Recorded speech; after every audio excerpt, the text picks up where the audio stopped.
10 seconds.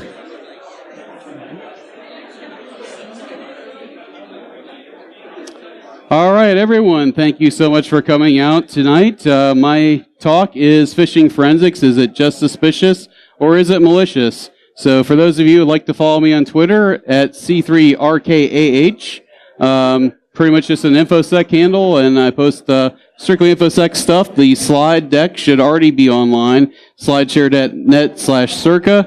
And if you want to follow that on a mobile device or check out the slides later, it's posted and should be live now. I set that to basically time out. My name is Matt Scheurer. I'm a system security engineer working in the financial services industry.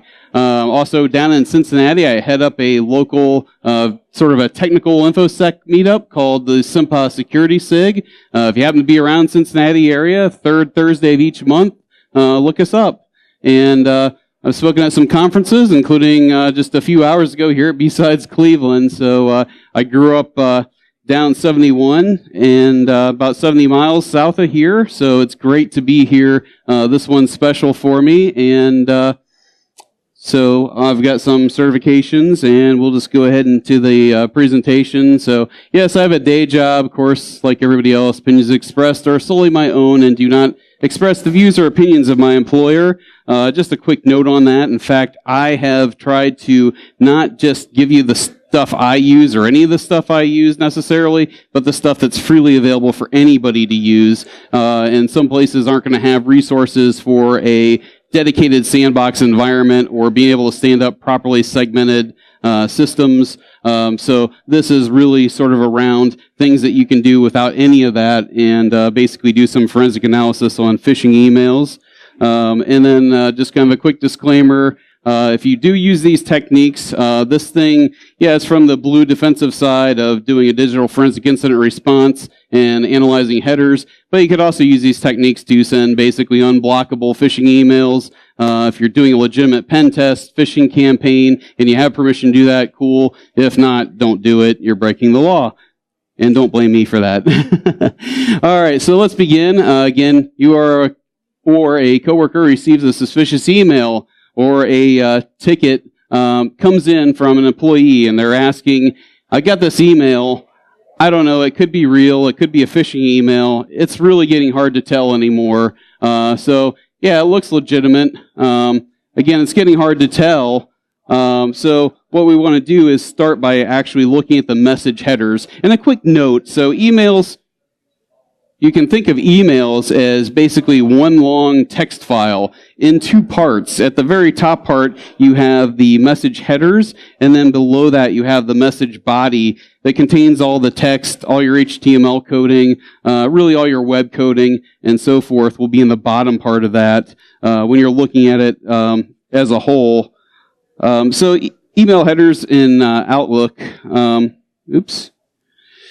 There's a couple places you can do this. So option one is you can click on the expander for tags to quickly get to the header information.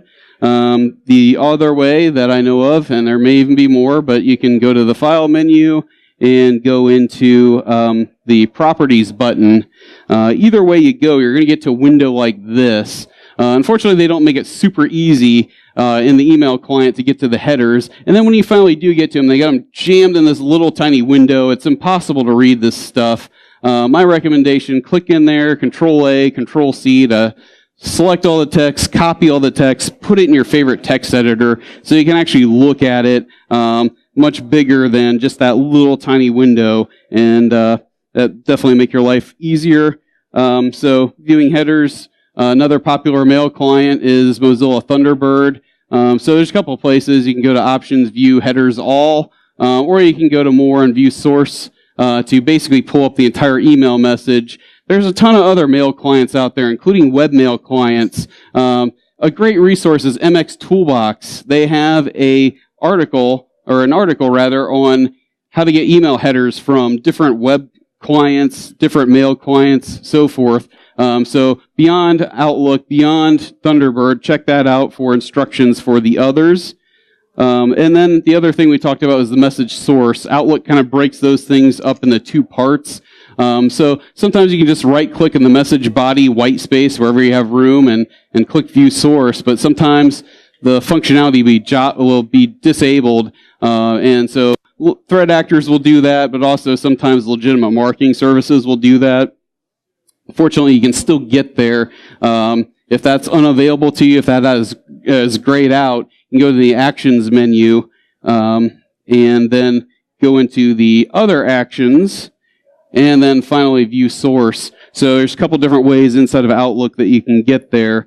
So the other thing I want to do here is actually go ahead and pop up a sample phishing email. We're going to look at the headers, we're going to look at the message source code, and then we're going to look at attachments and really try to determine, is this thing just suspicious or is it malicious, to answer that question that's in that title slide.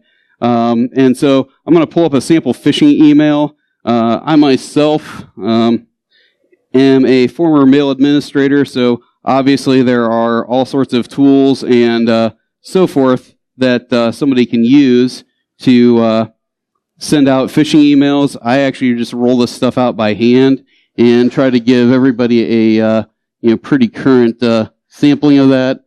So let me go ahead and get this maximized.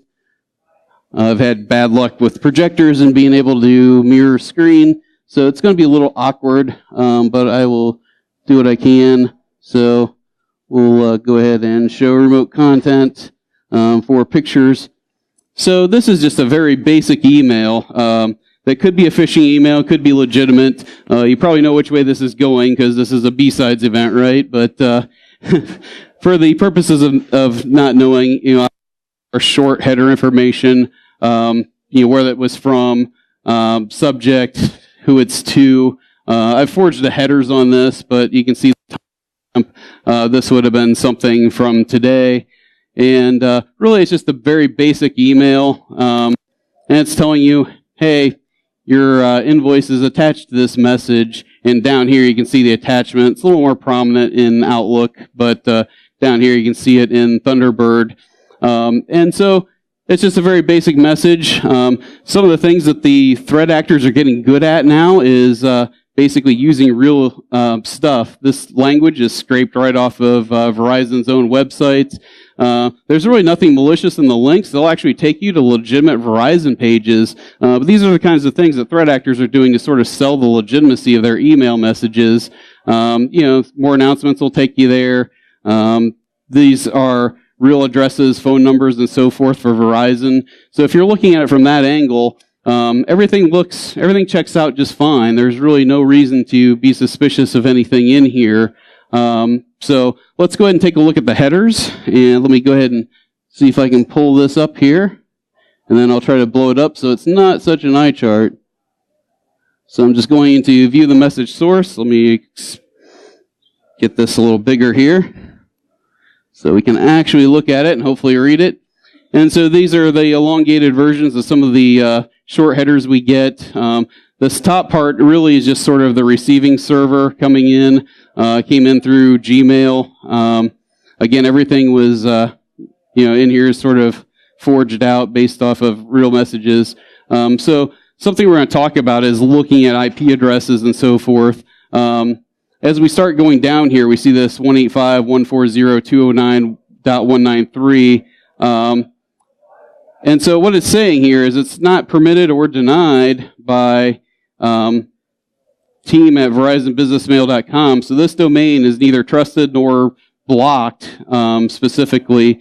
And so a quick note about this domain is part of the reason it doesn't know what to do with this is this domain doesn't actually exist, or at least it didn't when I first started giving this talk. I don't know if anybody would have registered it since then, but last time I looked, you could register that domain for about $11 on Namecheap, which is just sort of one of those things that malicious threat actors will do to basically get a domain name. They'll put an SPF record that says, hey, these systems where I'm blasting out my mouse spam campaigns for phishing are trusted. You should trust mail coming from these things.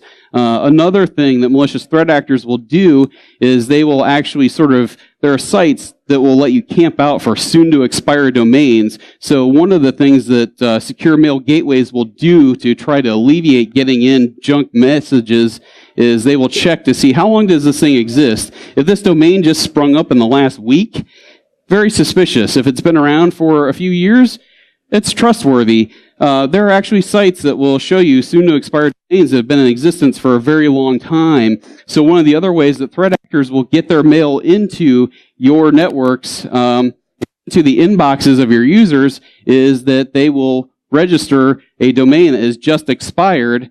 The record check looks good. This thing's been around forever. And then finally, sometimes they'll just buy some domains and sit on them for a couple years. They got other targets and other things to do, and they'll get to it eventually. And by then, it's going to look legitimate to a lot of different places. And so we see this IP address now.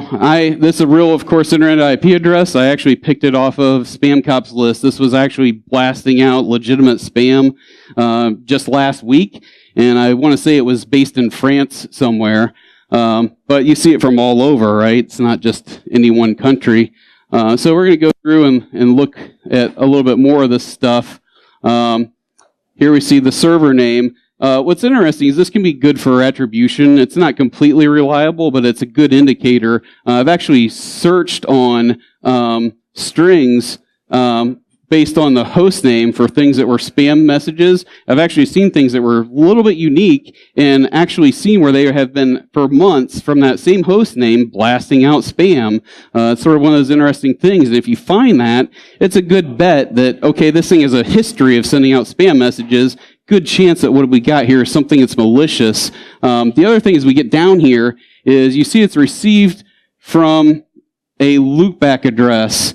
And so when you see a server name going on the loopback address, it's pretty rare that you would get a mail message directly from the mail server as the origin of that message. It's usually coming from some sort of a mail client somewhere that's talking to the server that is then relaying it. So it's not a definite, but again, it's another one of these indicators that we look at and say, okay, there's a good chance that if it's coming from the loopback address, from in other words, the mail server itself was the origin, that's very likely a compromised server of some sort.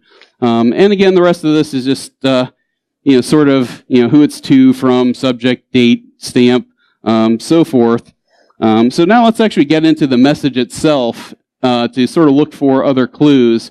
At the top, we have just basically the plain text, UTF-8, very basic stuff. Again, I talked about how bad guys will absolutely use legitimate domains to blast their spam campaigns. You definitely see that all the time. Once we get past the UTF-8, now we see the sort of the HTML coding, and here's where things start getting a little bit interesting. For the most part, we're looking at the same type of information up here, but then when we start getting into some of the graphics, and where did they come from? Well, this is interesting. So, it's coming from a domain ending in .ru and buried, and it's got a weird name, which is, sometimes that's a indicator, sometimes it isn't. But, anybody, .ru, where did that come from? Russia, right, absolutely. So you have to ask yourself, would Verizon be sending an email, my bill from a Russian server? Probably not, right? So you're going to look at that and say, that is definitely, almost certainly now that we're looking at a malicious type of message. So we'll just kind of go back and again, you see another image, and it's got a different name, but again, it's coming from the same server. And that's definitely something I've seen threat actors do, where they will take site, they kind of have a fear that it could be something that is dynamic on who they're spoofing.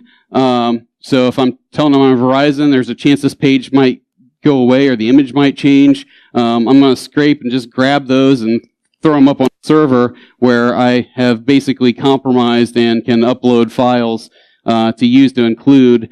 And usually in the interest of keeping these messages small so they don't draw a lot of attention, rather than embedding the message, most of the time I've seen where they actually will just basically reference them out to a site online to serve up the image files, just a little more efficient. And then finally, the last part we run into here, this is the attachment. That's the attachment name. And really, all your attachments come through. They're just base 64 decoded text. And like I said, email, just really one big long text file. that's broken up in different parts and so forth. So let me go ahead and close that out, and we'll take a look at the attachment. So I'm going to go ahead and open up the attachment here. And by the way, it's we're going to talk about how to handle attachments and how to handle PDFs. Oops, I hit save, didn't I?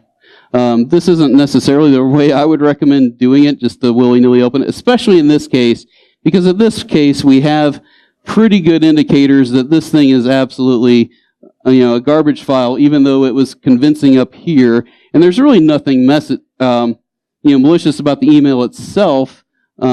There's some content coming from some weird places, right? So let me go ahead and open up the attachment. Let me blow this up so it's a little bit bigger.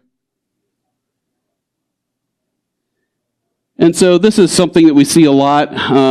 Basically, again, more sort of scraped images inside this PDF attachment, saying your May 2018 invoice is ready for download. Anybody that uses Gmail with Google Drive, Google Docs will readily recognize this as a something you can either download, open, or save it out to your Google Drive account if you have one. And again, we just have some like a footer like you would normally expect. But this isn't really a button, even though it's meant to look like one. When you mouse over it, what you see is that here's a bit.ly encoded URL. And we're going to talk about how to understand where these things go. This is definitely something where there's nothing malicious about the PDF itself. Like, you can scan this thing all day, every day, but here's where things start to get interesting, and we'll look at that. And again, just for the purpose of this demo, we just went ahead and opened it up. We're going to talk about a little bit safer ways to sort of deal with that later. Let me go back to the presentation here.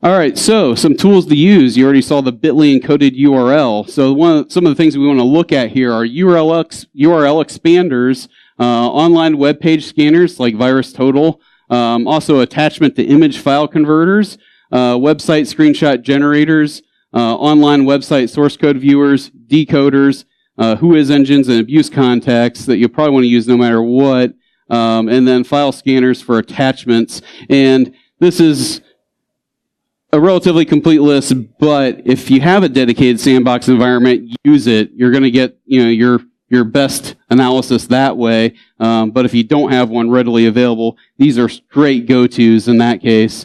So URL expander, we looked at a bit.ly expander. Here it is here in the slide deck. We can use a URL expander. There's a bunch of these. You can just Google search URL expander.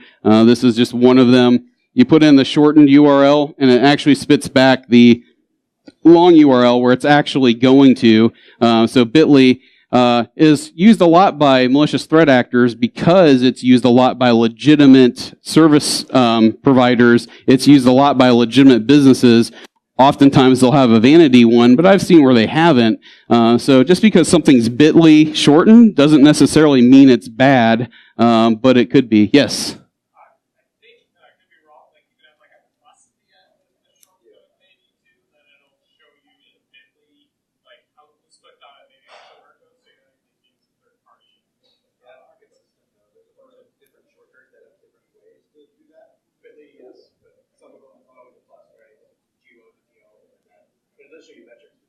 Right. So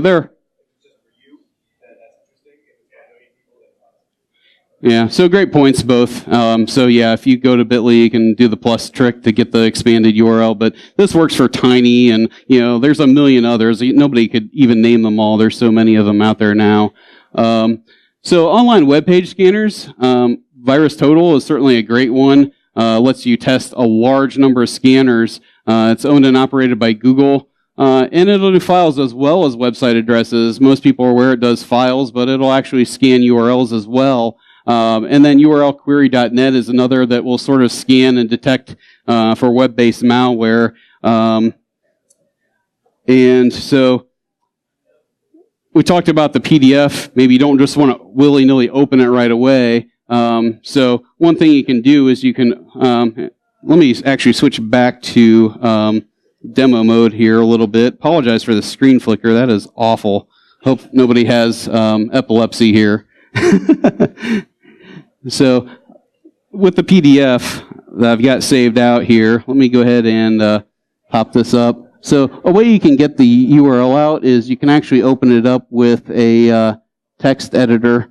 And it doesn't matter which one you use. You know, pick your favorite. I'm just going for convenience with what I have here. And it actually opened it up on the other window naturally. Let me see if I can drag this over to the other side, and hopefully it doesn't do that awful flicker thing on me again. And I'm just going to tell it to edit anyway. Now you're going to get a lot of non-readable stuff in here that makes up the PDF, particularly your graphical elements and a lot of your executable elements and stuff. And I mean, you could also use strings. You can do, you know, a number of ways, but this is just quick and dirty. Everybody's going to have this available. Oops. And what I usually do is come in here and search on HTTP, which is going to get HTTP as well as HTTPS. Since I'm opening up this PDF file, let me make that bigger if I can. Yeah, so since I'm opening this up in a text editor, really if there's any sort of malicious and coding in here, this is a good way to safely look at where that URL is going without actually opening up the PDF attachment. And we're going to talk a little bit here about how we actually look at the PDF without actually opening it up, because this tells us where it's going, but it doesn't necessarily tell us what the PDF looked like unless we'd opened it up, which again I wouldn't recommend normally doing if you know it's coming from a bad source. So let me go back to the slide deck and get back to my place.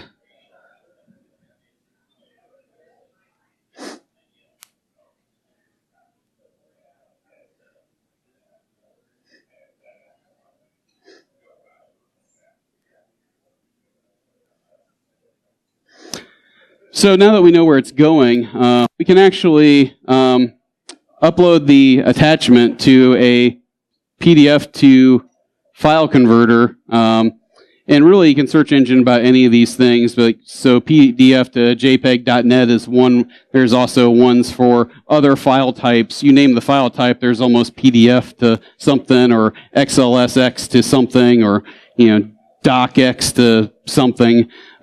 You can just Google search these for native extension to image file extension to find these. A quick note on this, though. By this point, you should have a pretty good idea this is actually a suspicious email. If there's any doubt at all, I would not advise just doing this. My assumption is if you put anything on a public-facing website, assume the entire world can see it. In some cases, that's almost actually true. In other cases, just assume that they may not have good security. They're going to get breached if they get breached, and they're going to have all your stuff. So you wouldn't want to be responsible for exfiltrating your own PII data, for example. So a website screenshot generator is almost the same sort of principle. So one of my favorites is screenshotmachine.com. Basically, when we have the full URL, we can punch that full URL into a screenshot generator and see what the phishing destination actually looks like. And so here we get a pretty good idea quickly that they're basically spoofing a DocuSign login, and they're clearly doing credential harvesting. So in this case, it comes up automatically with Office 365. But of course, they got drop-downs for Google and Facebook and Microsoft and LinkedIn and Yahoo and Twitter and so on and so forth. So clearly, they're just trying to get people to put in their email address and their password so they can have that information, compromise those accounts for an individual. So in this case, we took the long URL, punched it in here, and that's what we get back. Very similar concept is there are even website source code viewers out there. Visio Sparks 1, there's a million of them. Just Google search online website source code viewer. And what that'll do is that'll show you the code of the landing page. So you can actually try to understand what the page is doing without actually visiting it. So you grab the screenshot on one hand, you get the code on the other. You can kind of marry those two together after looking at them to understand what the page is doing. Even if you're not necessarily a web dev person, I certainly am not. I don't even play one on IRC, but a lot of times I can understand at least high level enough what they're doing to get a good idea if it's a dropper or if it's just a credential harvesting site, something like that. I'm going to talk a little more about some of the other weird stuff I've seen in the field. So decoders, sometimes you run into encoded content on the web, Unicode, base64, so on and so forth. Again, you can search for an online decoder, copy and paste that encoded content into those, and it'll spit out the, the human readable version of that decoded content. And then when you understand where the site is going, you can do a whois lookup. This is less effective than it used to be, in part because GDPR has come along and they're now anonymizing a lot of this data. So sometimes it's hard to tell who really registered a domain compared to in the past. ICANN is just one. They get a lot of the common top-level domains. Sometimes you'll have to Google search, so you'll see, like a top-level domain like .ninja. Well, I have no idea who owns .ninja. ICANN, that might be one where they say, we got no record for this. So sometimes you have to Google the top-level domain and who is to find it. And hopefully they have the privacy contact at least routing to a proper technical person or an abuse email address. That's not always the case, but you certainly hope that they are. And then when you have the IP address, and I'm talking a little bit, just touch on the tools you can use to look up the IP address. Look at your regional internet registry, who is. So for AFRINIC, ARIN, APNIC, LACNIC, RIPE, just depending geographically where it is. If you start with ARIN, which is, the American Registry for Internet Numbers, you can, basically, it'll tell you, okay, here's what we got. This is a RIPE IP address. So in the example I showed, it's a France IP address. This won't return it, but I can then go out to RIPE, do a whois search there, and actually figure out who owns it, and report like, hey, just so you know, you got some malicious content hosted on an IP address that you manage. Might want to look into it. Hopefully do something about it. Some additional tools and resources. So looking up DNS records using, NSLOOKUP and DIG to sort of understand the IP addresses from the domain where the malware is being hosted, for example, or where the email message came from. There's also some other websites that'll do it. So domain tools, network tools, there's a million other ones that are really good. Sort of a quick plug for MX Toolbox. They also have a blacklist checker, which is extremely. So what that lets me do is punch in that IP address. It'll show me a lot of different block lists and show me if it's listed on any of them. And I can use that as yet another tool when I'm looking at the source to understand. I want to understand if this thing is being used actively in other campaigns, if it's being seen elsewhere. That's another great place to look. And then also an honorable mention for Spam Cop. And so we talked a lot about how to understand the source code of the messages, understand the source code of the attachment, and sort of looking through headers. If you're relatively new to this, what I would recommend doing is do your analysis by hand first to determine, okay, here's where I think this stuff is coming from, here's where I think it's hosted, here's who I think manages the domain name, here's who I think manages the network. Do your own analysis, and then basically upload the headers and the message body to Spam Cop, and that will basically parse out the information for you, and then you can actually compare what you came up with to what they came up with and see how close they are. So as you try to get better and better at doing this digital forensic incident response handling on emails and answering that question that the coworker is like, I just got this email and I don't know if it's legitimate or if it's somebody trying to phish us. It's a great place to do. By the way, you can create a free account on there. I think they have a very nominal professional registration, like we're talking less than $20 probably for a year. And you can submit about many samples as you want. The only difference I know of between the free and paid is that the paid gets rid of about a 15-20 second nag display, which isn't too insufferable. But that's definitely an option. Great site. Highly recommend it, definitely. And then some of the things we talked about, that malicious threat actors will do. Beware of the gotchas. So obfuscation by URL shortener is definitely something threat actors will do. Some of the other things I've seen are evasion code or domain generating algorithms where they will basically, threat actors will randomize the domains to make it harder for you to block. It's a lot harder to block domains in your firewalls if they're constantly changing, or in your content filters, you name it. Evasion code, I've seen some interesting things. So I've actually seen web page coding where if you use some of the tools I've shown you, it'll return basically a 404 page, which is just, hey, this page isn't available. And that might lull you into thinking, hey, this thing has either been, they found it, the hosting company found it, or they've gotten enough reports where they've taken it down and it's no longer an active phishing site. In reality, what it was doing is it was actually looking for the user agent strings that were connecting to it. And so if it wasn't Safari or Chrome or Firefox or Internet Explorer, heaven forbid Microsoft Edge, any of your popular browsers that are common out there, it would send you to a 404 page. So you're using a screenshot generator, for example, or an online source code viewer to try to understand what the page is doing. If it didn't, well, really, I guess more the screenshot generator, if it didn't like what it saw, it sent you to this made-up 404 page. If you happen to have one of those actual browsers, it would send you to a completely different URL. And actually, that's one of those where this online source code viewer is extremely helpful in sort of unmasking what they're doing there. Iframes, I've seen that for sure, where you go to a landing page and you think, oh, this is it. This is where it's coming from. Maybe not. I've seen it plenty of times where the threat actors have a bunch of compromised web servers, and they have one set that has iframes back to a couple other domains that they are managing, basically that they've taken over control of, and can put malicious content out there. And they use that, so the native domain may look fine, may think, oh, well, this domain is very reputable, they have no problems, but really the malicious content could be coming from somewhere else entirely.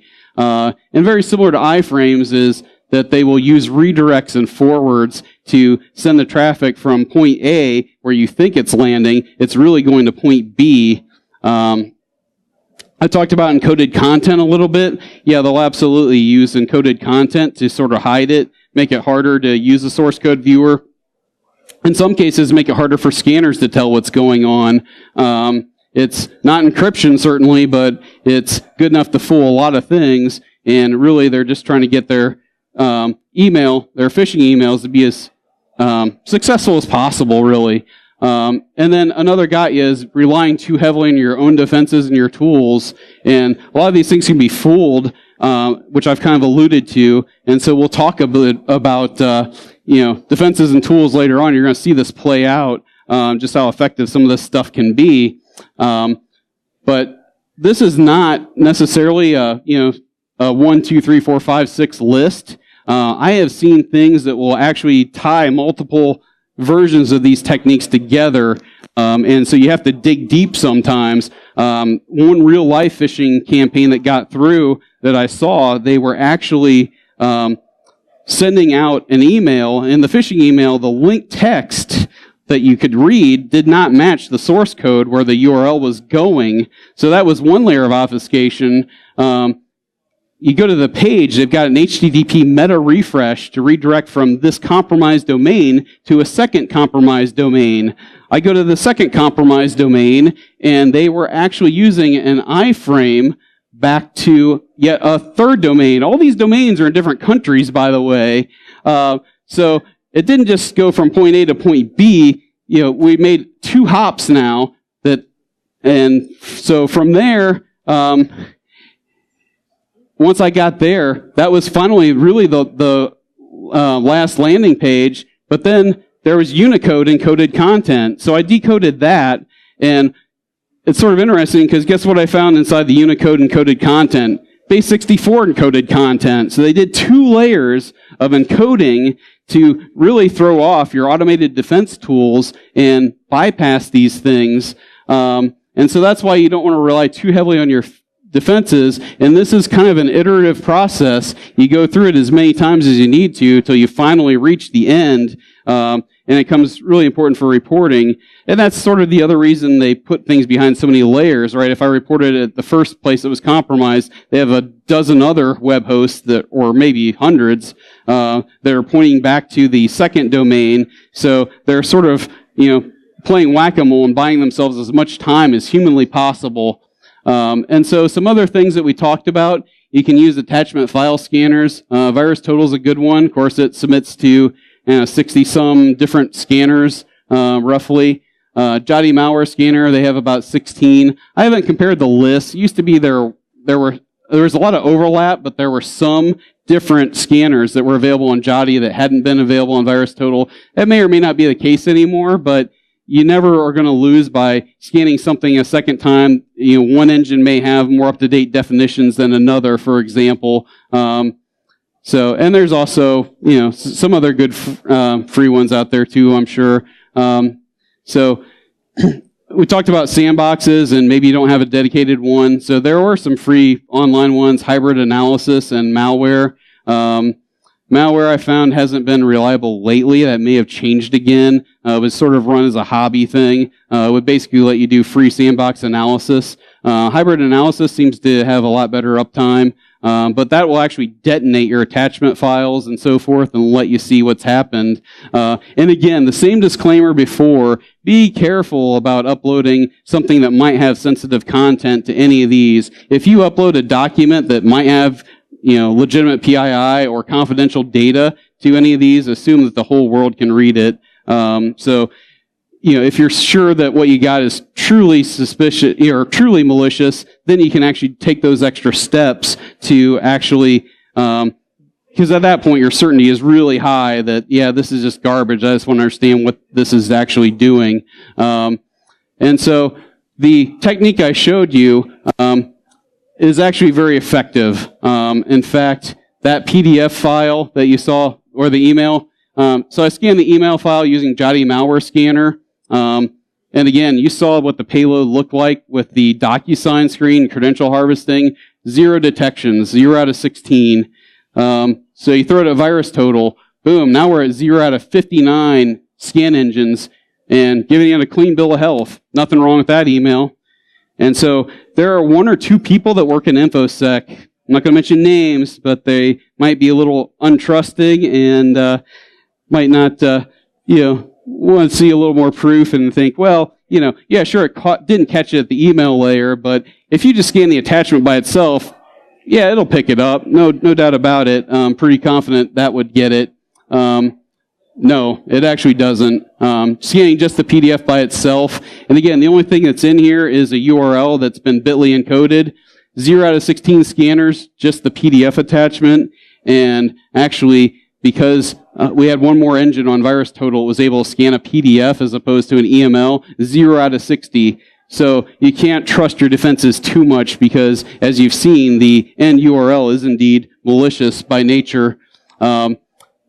The interesting thing is, here's the full URL that we showed in the slide deck earlier. You scan just this URL directly by itself. 10 out of 68 were hits. And, this is something I put through its paces just a week ago. And a quick note about this, when you scan files, you tend to get some false positives. You tend to not get that with websites, in my experience.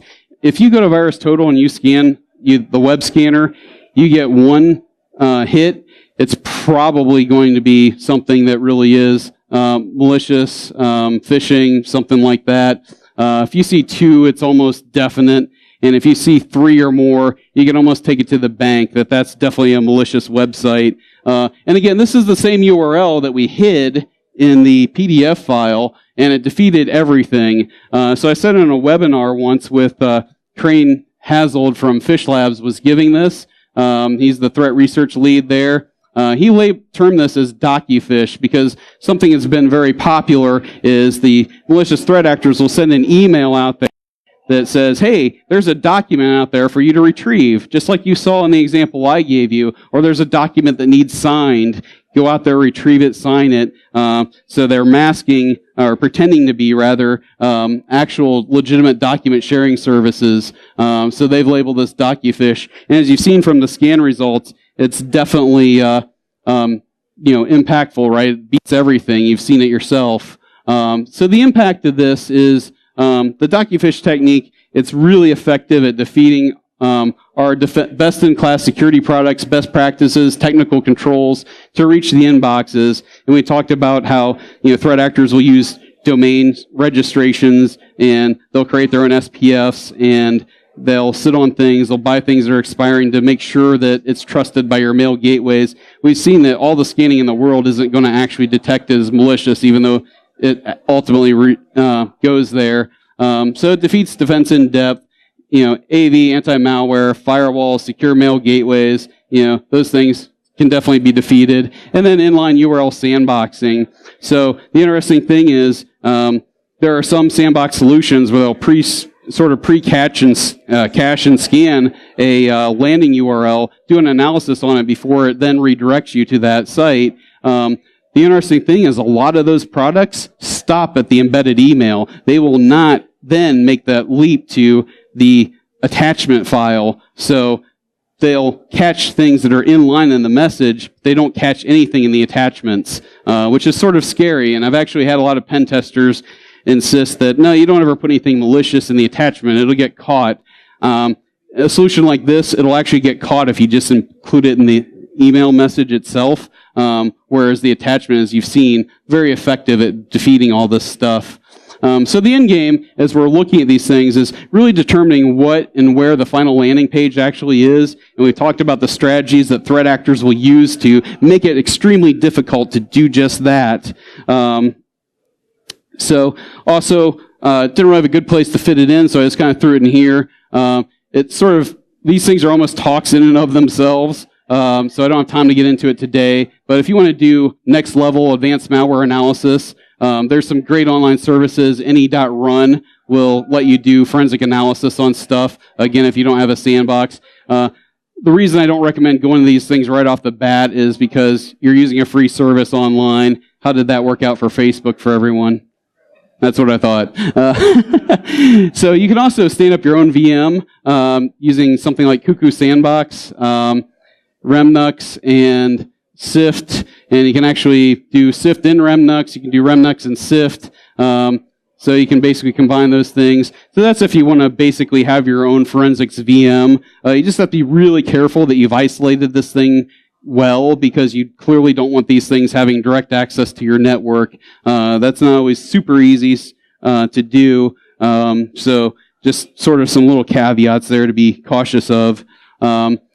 As far as preventing this DocuPhish thing, because it's obviously, as we've seen, very effective, really the only ways I know to do it would be to just strip out all email attachments or not allow external email.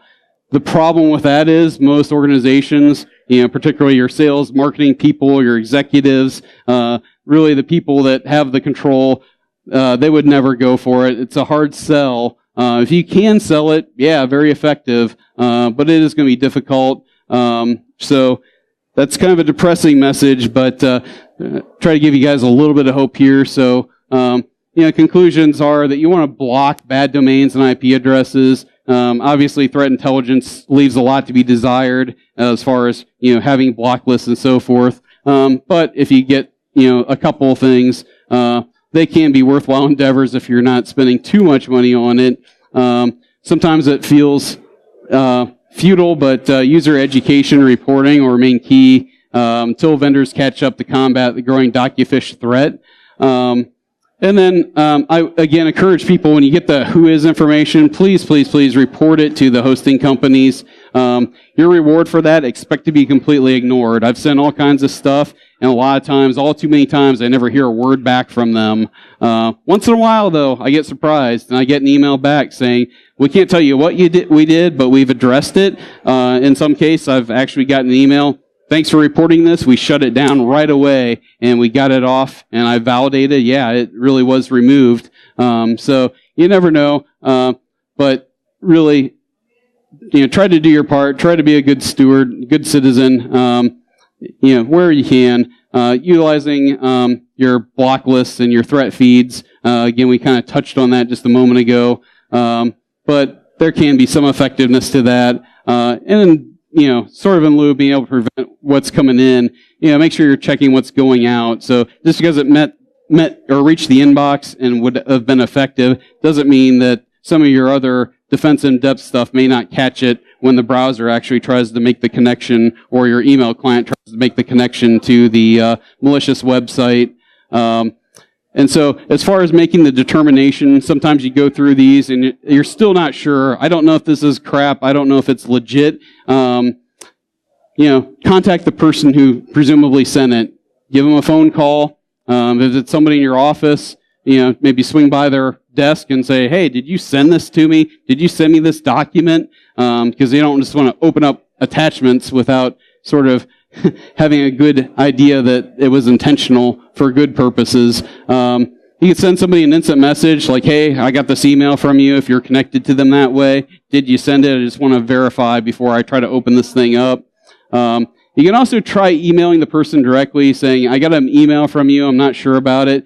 There's a huge caveat here, though, because I've seen all too often where email accounts get compromised. In fact, that DocuFish example where you saw a lot of credential harvesting going on, that's one of the ways this happens, right? So somebody gets an email, they stupidly put in their Google credentials on the site. Now if somebody has their Gmail account, they can absolutely respond back and say, yep, it was me. That email's cool, man. Go ahead and open it up.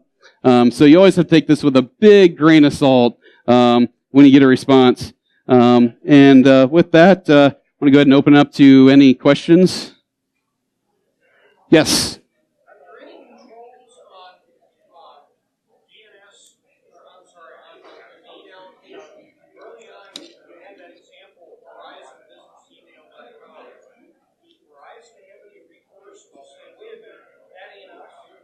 So the question is, does Verizon have recourse to say, wait a minute, this isn't us if somebody's using our stuff? And of course they've got legal recourse, but in some cases they will even, I've definitely heard of places they'll even pay somebody to get their domain rights back. I think that happened, I try to remember who it happened to. It may have happened to Microsoft recently where they had to, somebody swiped out one of their domains from under them and they had to pay big money to get it back.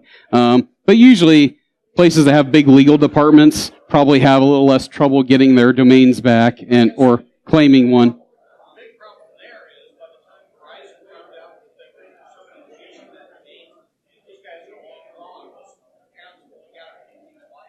Yeah, and so the comment, which I agree with 100%, is that a lot of these things are short-lived, right? So it's here today, it's gone tomorrow.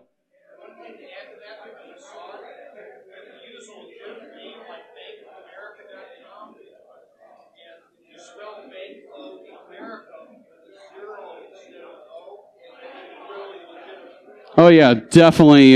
So the comment was about look-alike domains, and so to spoof an M, they'll use a lowercase r and an N to look like an M. To the untrained eye, they'll use a 0 instead of the letter O.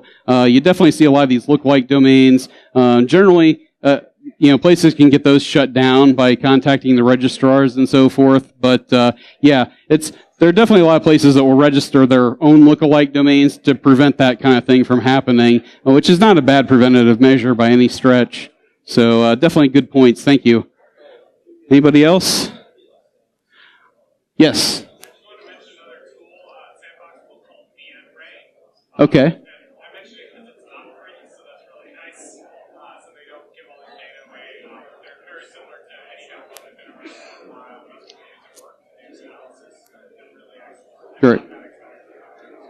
Great tip. And again, I actually use a professional sandbox as well. It's a different product, but I'm not trying to promote anybody necessarily. It's fine that you did. I don't have any problem with that. So I just wanted to keep this as stuff that everybody in this room can use for free regardless. So, all right, folks, I will be around if you want to hit me up if you have other questions and so forth. I'm sorry, I didn't hear that. Yes, the presentation is available. Of course, Iron Geek is recording these talks. Also, you can get the slides on slideshare.net/circa. And with that, really appreciate everybody's time. Thank you, BSides Cleveland.